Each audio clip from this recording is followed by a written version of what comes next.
When the capital went into lockdown last year, support services saw a steep rise in calls from Canberrans in crisis. And providers were hoping their own pleas for federal help might be heard.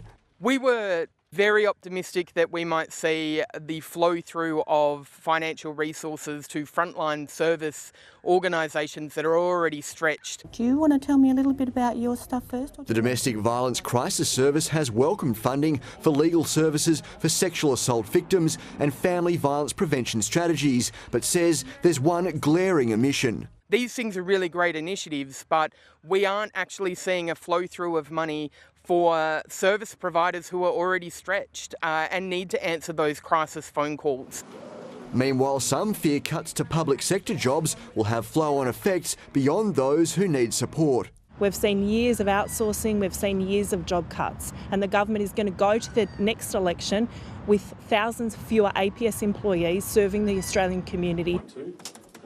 The capital's representative in the federal government argues more jobs are on the way for Canberra from the $10 billion national spend on cybersecurity, as well as $9 million over 2 years to help the National Museum of Australia recover from the impacts of the pandemic, and a stream of infrastructure projects like $38 million over 4 years to improve Scrivener Dam.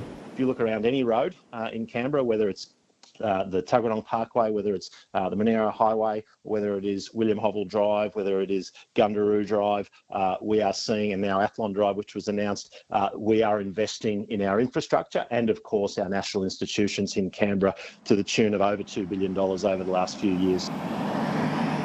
Though when it comes to new infrastructure spending, compared to states and territories with similar populations, the ACT gets the lowest amount of project funding in this budget.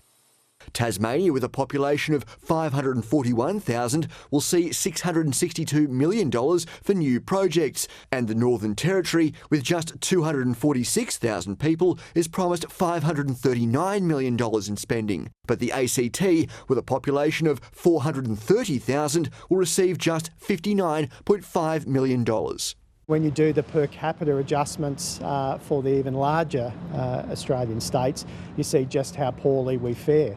Targeting money into seats that the coalition wants to win, and I think they think that they're not going to win a seat in Canberra, and you see the result of that in the terms of allocation of funding.